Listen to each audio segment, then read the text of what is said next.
Hello folks, and welcome to another video with another spooky story. I'm so happy you decided to spend a little bit of time with me here today, and we do have a good one. This story is going to be one by Edith Nesbit. Edith Nesbit was an English author, poet, quite prolific, and a political activist as well. So an all-around really cool lady. So if you do enjoy the story that I'm going to be reading for you here today, then please do seek out other works of hers.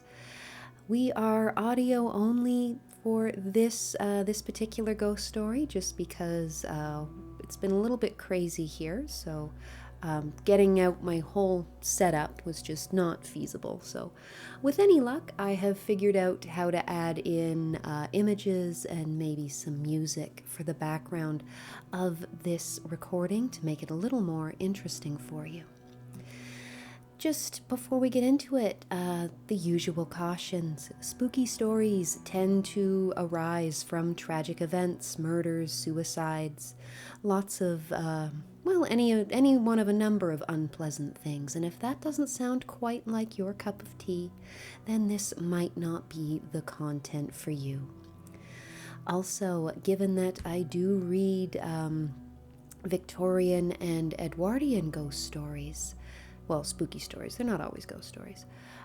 They do sometimes contain archaic and problematic attitudes about race, gender, religion, orientation, anything you can think of that are rightfully completely unacceptable in modern society, but nonetheless they may be present in these old stories. So again, just a content warning for you. If that doesn't sound quite like your cup of tea, please feel free to not consume this particular content.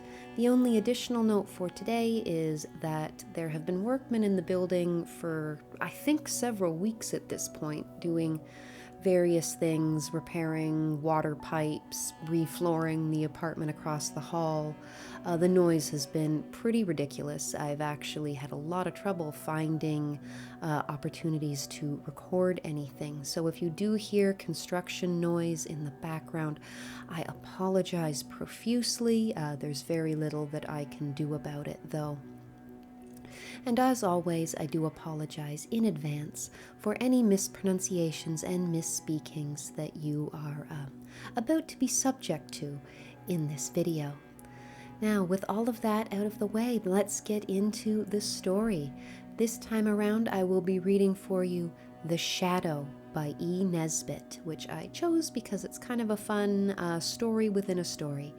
And I sort of thought that was kind of a little quirky and kind of fun. So, without any more preamble, The Shadow by Edith Nesbit. This is not an artistically rounded off ghost story, and nothing is explained in it, and there seems to be no reason why any of it should have happened. But that is no reason why it should not be told. You must have noticed that all the real ghost story pardon me, I'm not off to a great start here. You must have noticed that all the real ghost stories you have ever come close to are like this in these respects. No explanation, no logical coherence. Here is the story. There were 3 of us and another, but she had fainted suddenly at the second extra of the Christmas dance, and had been put to bed in the dressing room next to the room which we 3 shared. It had been one of those jolly, old-fashioned dances where nearly everybody stays the night, and the big country house is stretched to its utmost, containing guests, harboring on sofas, couches, settles, and even mattresses on floors. Some of the young men actually, I believe, slept on the great dining table. We had talked of our partners, as girls will, and then the stillness of the manor house, broken only by the whisper of the wind in the cedar branches and the scraping of their harsh fingers against our window panes, had pricked us to such luxurious confidence in our surroundings of bright chintz and candle flame and firelight that we had dared to talk of ghosts, in which we all said we did not believe one bit. We had told the story of the phantom coach and the horribly strange bed, and the lady in the sack, and the house in Berkeley Square. We none of us believed in ghosts, but my heart, at least, seemed to leap to my throat and choke me there when a tap came to our door. A tap faint, not to be mistaken. "Who's there?" said the youngest of us, craning a lean neck towards the door. It opened slowly, and I give you my word that the instant of suspense that followed is still reckoned among my life's least confident moments. Almost at once, the door opened fully, and Miss Eastwich, my aunt's housekeeper, companion, and general standby, looked in on us. We all said, "Come in," but she stood there. She was, at all normal hours, the most silent woman I have ever known. She stood and looked at us and shivered a little. So did we, for in those days corridors were not warmed by hot water pipes, and the air from the door was keen. "I saw your light," she said at last, "and I thought it was late for you to be up, although after all this gaiety I thought perhaps—" Her glance turned towards the door of the dressing room. "No," I said, "she's fast asleep." I should have added a good night, but the youngest of us forestalled my speech. She did not know Miss Eastwich, as we others did not know how her persistent silence had built a wall round her, a wall that no one dared to break down with the commonplaces of talk, or the littlenesses of mere human relationship. Miss Eastwich's silence had taught us to treat her as a machine, and as other than a machine we never dreamed of treating her. But the youngest of us had seen Miss Eastwich for the first time that day. She was young, crude, ill-balanced, subject to blind, calf-like impulses. She was also the heiress of a rich tallow chandler, but that had nothing to do with this part of the story. She jumped up from the hearth rug, her unsuitably rich lace-trimmed dressing gown falling back from her thin collarbones, and ran to the door and put an arm round Miss Eastwich's prim, lace-encircled neck. I gasped. I should as soon have dared to embrace Cleopatra's Needle. "Come in," said the youngest of us. "Come in and get warm. There's lots of cocoa left." She drew Miss Eastwich in and shut the door. The vivid light of pleasure in the housekeeper's pale eyes went through my heart like a knife. It would have been so easy to put an arm round her neck if one had only thought she wanted an arm there. But it was not I who had thought of that, and indeed my arm might not have brought the light evoked by the thin arm of the youngest of us. "Now," the youngest went on eagerly, "you shall have the very biggest, nicest chair, and the cocoa pots here on the hob as hot, and we've all been telling ghost stories, only we don't believe in them a bit, and when you get warm, you ought to tell one too." Miss Eastwich, that model of decorum and decently done duties, tell a ghost story. "You're sure I'm not in your way?" Miss Eastwich said, stretching her hands to the blaze. I wondered whether housekeepers have fires in their rooms, even at Christmas time. "Not a bit." I said it, and I hope I said it as warmly as I felt it. Miss Eastwich, I'd have asked you to come in other times, only I didn't think you'd care for girls' chatter." The third girl, who was really of no account, and that's why I have not said anything about her before, poured cocoa for our guest. I put my fleecy Madeira shawl round her shoulders. I could not think of anything else to do for her, and I found myself wishing desperately to do something. The smiles she gave us were quite pretty. People can smile prettily at 40 or 50 or even later, though girls don't realize this. It occurred to me, and this was another knife thrust, that I had never seen Miss Eastwich smile, a real smile, before. The pale smiles of dutiful acquiescence were not of the same blood as this dimpling, happy, transfiguring look. "This is very pleasant," she said, and it seemed to me that I had never before heard her real voice. It did not please me to think that at the cost of cocoa, a fire, and my arm round her neck, I might have heard this new voice any time these 6 years. We've been telling ghost stories, I said. The worst of it is, we don't believe in ghosts. No one we know has ever seen one. It's always what somebody told somebody who told somebody you know, said the youngest of us. And you can't believe that, can you? What the soldier said is not evidence, said Miss Eastwich. Will it be believed that the little Dickens quotation pierced one more keenly than the new smile or the new voice? And all the ghost stories are so beautifully rounded off, a murder committed on the spot, or a hidden treasure, or a warning. I think that makes them harder to believe. The most horrid ghost story I ever heard was one that was quite silly. Tell it. Oh, I can't. It doesn't sound anything to tell. Miss Eastwich ought to tell one. Oh, do, said the youngest of us, and her salt cellars loomed dark as she stretched her neck eagerly and laid an entreating arm on our guest's knee. The only thing that I ever knew of was hearsay, she said slowly, till just the end. I knew she would tell her story, and I knew she had never before told it, and I knew she was only telling it now because she was proud, and this seemed the only way to pay for the fire and the cocoa and the laying of that arm round her neck. Don't tell it, I said suddenly. I know you'd rather not. I dare say it would bore you, she said meekly, and the youngest of us, who, after all, did not understand everything, glared resentfully at me. We should just love it, she said. Do tell us. Never mind if it isn't a real, proper, fixed-up story.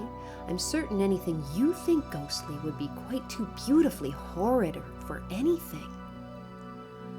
Miss Eastwich finished her cocoa and reached up to set the cup on the mantelpiece.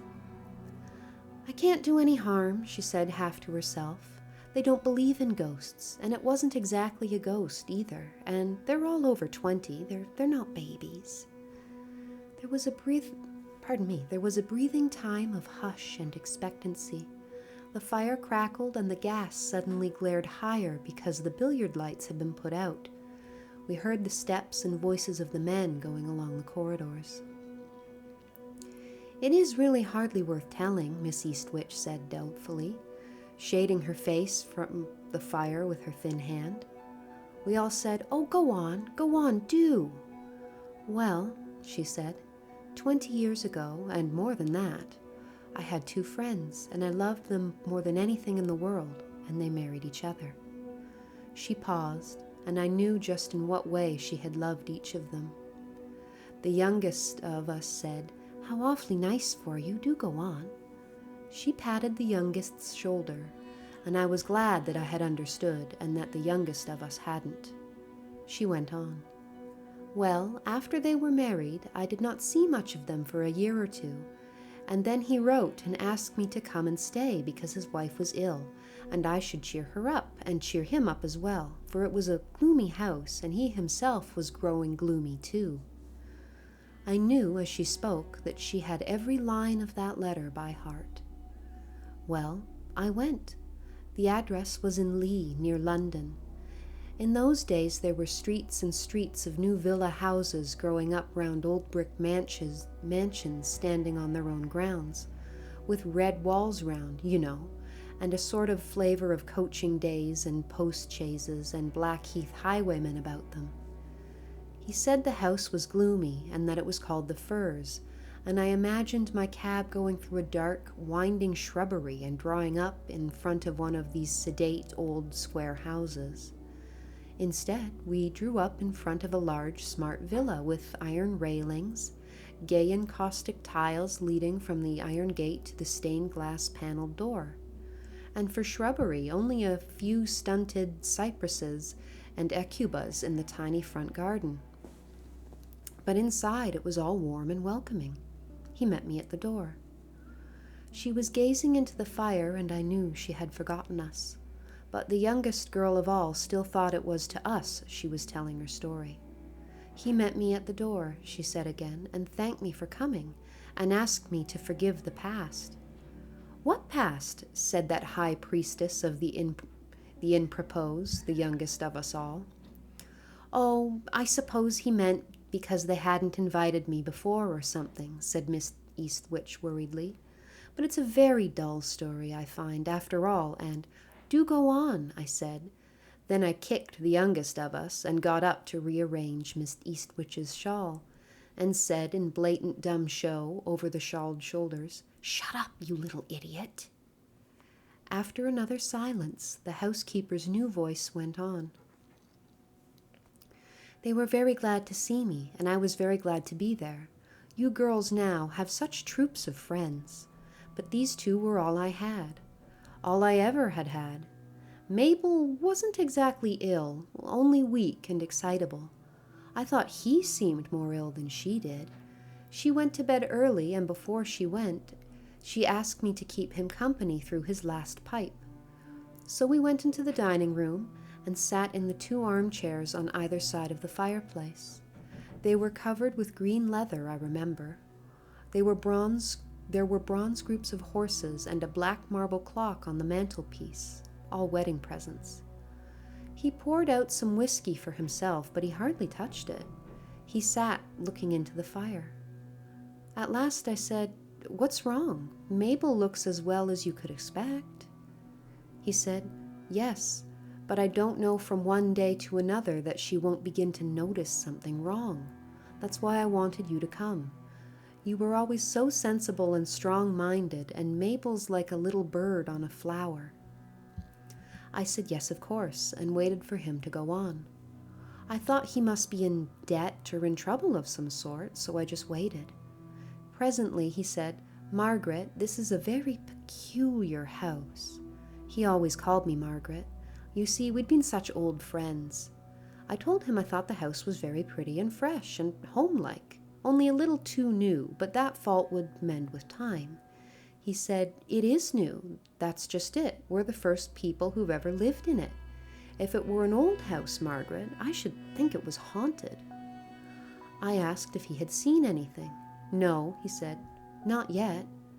"Heard then?" said I. "No, not heard either," he said, "but there's a sort of feeling. I can't describe it.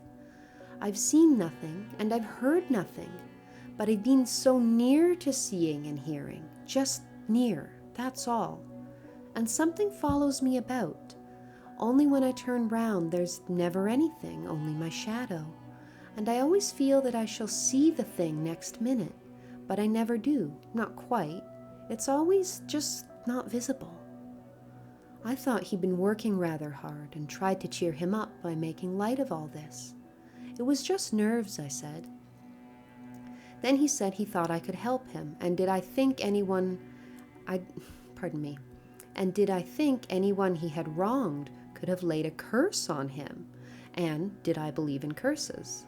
I said I didn't, and the only person anyone could have said he had wronged forgave him freely. I knew if there was anything to forgive, so I told him this too.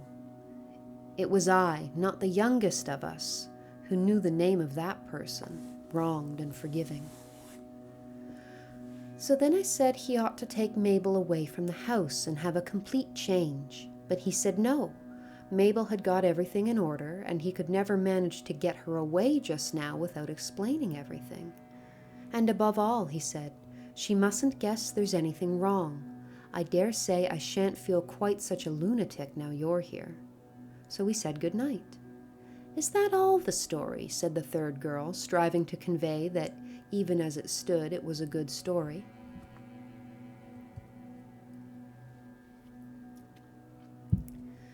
"That's only the beginning," said Miss Eastwich.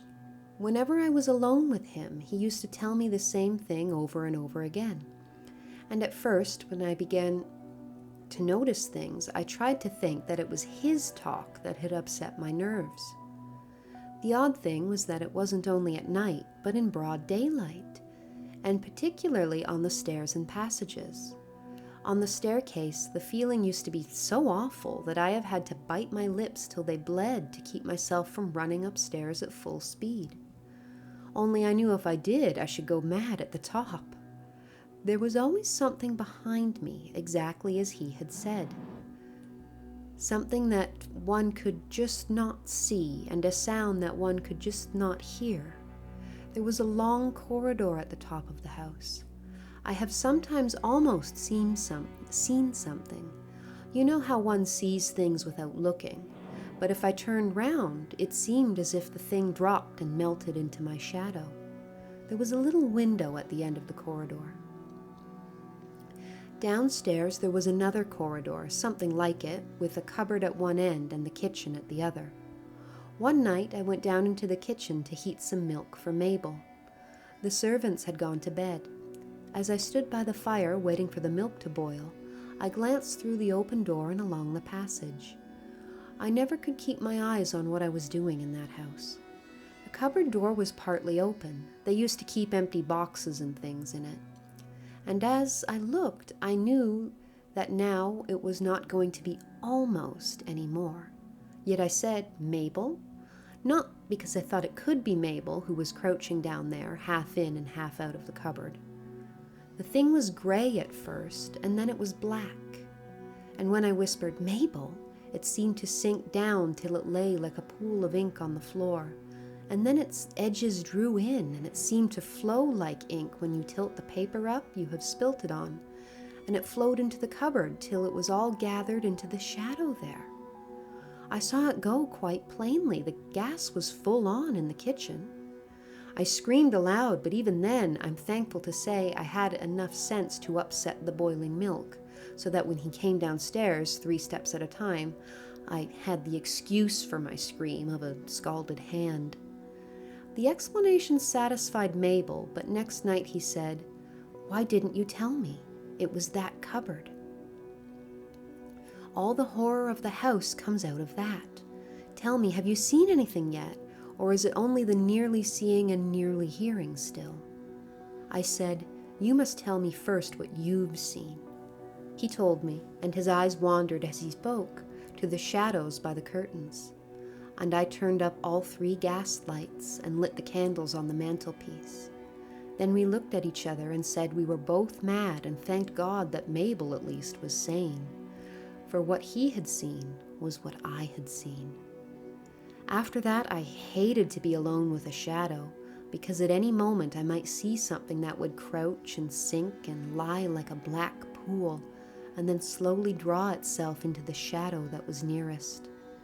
Often that shadow was my own. The thing came first at night, but afterwards no hour was safe from it. I saw it at dawn and at noon, in the dusk and in the firelight, and always it crouched and sank and was a pool that flowed into some shadow and became part of it. And always I saw it with a straining of the eyes, a pricking and aching. It seemed as though I could only just see it, as if my sight to see it had to be strained to the uttermost. And still the sound was in the house, the sound that I could just not hear. At last, one morning early, I did hear it. It was close behind me, and it was only a sigh. It was worse than the thing that crept into the shadows. I don't know how I bore it. I couldn't have borne it if I hadn't been so fond of them both. But I knew in my heart that, if he had no one to whom he could speak openly, he would go mad or tell Mabel. He was not a very strong character, very sweet and kind and gentle, but not strong. He was always so easily led. So I stayed on and bore up, and we were very cheerful and made little jokes and tried to be amusing when Mabel was with us. But when we were alone, we did not try to be amusing. And sometimes a day or 2 would go by without our seeing or hearing anything, and we should perhaps have fancied that we had fancied what we had seen and heard. Only there was always the feeling of there being something about the house, that one could just not hear and just not see.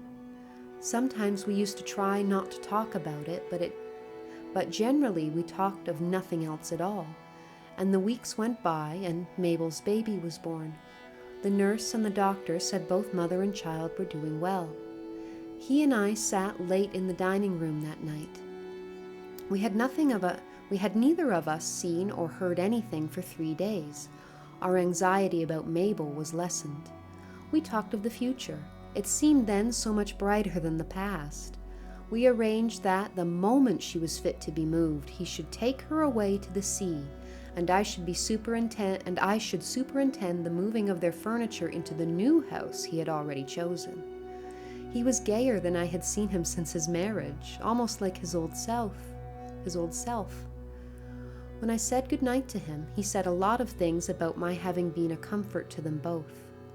I hadn't done anything much, of course, but still, I'm glad he said them. Then I went upstairs, almost for the first time without that feeling of something following me. I listened at Mabel's door. Everything was quiet. I went on towards my room, and in an instant I felt that there was something behind me. I turned. It was crouching there. It sank, and the black fluidness of it seemed to be sucked under the door of Mabel's room. I went back. I opened the door a listening inch. All was still. And then I heard a sigh close behind me. I opened the door and went in. The nurse and the baby were asleep. Mabel was asleep too. She looked so pretty, like a tired child. The baby was cuddled up into one of her arms with its tiny head against her side. I prayed then that Mabel might never know the terrors that he and I had known, that those little ears might never hear any but pretty sounds, those clear eyes never see anything but pretty sights. I did not dare to pray for longer than that, because my prayer was answered. She never saw, never heard anything more in this world, and now I could do nothing more for him or for her. When they had put her in her coffin, I lighted wax candles round her and laid the horrible white flowers that people will send near her, and then I saw he had followed me. I took his hand to lead him away. At the door we both turned. It seemed to us that we had heard a sigh. He would have sprung to her side in I don't know what mad, glad hope. But at that instant we both saw it, between us and the coffin, first gray, then black. It crouched an instant, then sank and liquefied, and was gathered together and drawn till it ran into the nearest shadow. And the nearest shadow was the shadow of Mabel's coffin. I left the next day. His mother came. She had never liked me. Miss Eastwich paused. I think she had quite forgotten us. "Didn't you see him again?" asked the youngest of us all. "Only once," Miss Eastwich Only once, Miss Eastwich answered, and something black crouched then between him and me. But it was only his second wife, crying beside his coffin. It's not a cheerful story, is it? And it doesn't lead anywhere. I've never told anyone else. I think it was seeing his daughter that brought it all back. She looked towards the dressing room door. Mabel's baby? Yes, and exactly like Mabel, only with his eyes. The youngest of us all had Miss Eastwich's hands and was petting them. Suddenly, the woman wrenched her hands away and stood at her gaunt height, her hands clenched, eyes straining. She was looking at something that we could not see, and I know what the man in the Bible meant when he said, "The hair of my flesh stood up." What she saw seemed not quite to reach the height of the dressing room door handle. Her eyes followed it down, widening and widening. Mine followed them. All the nerves of them seemed strained to the utmost, and I almost saw, or did I quite see, I can't be certain, but we all heard the long-drawn, quivering sigh, and to each of us it seemed to be breathed just behind us. It was I who caught up the candle. It dripped all over my trembling hand, and was dragged by Miss Eastwich to the girl who had fainted during the second extra. But it was the youngest of us all whose lean arms were round the housekeeper when we turned away, and that have been round her many a time since in the new home where she keeps house for the youngest of us all. The doctor who came in the morning said that Mabel's daughter had died of heart disease, which she had inherited from her mother. It was that had made her faint during the second extra. but I have sometimes wondered whether she may not have inherited something from her father. I had never been able to forget the look on her dead face. And that is the end of The Shadow by Edith Nesbit. Thank you for joining me for this spooky story. I hope you have enjoyed it. I hope you and all of your loved ones are safe and well, and I look forward to you joining me again soon for another creepy story. Goodbye, everyone.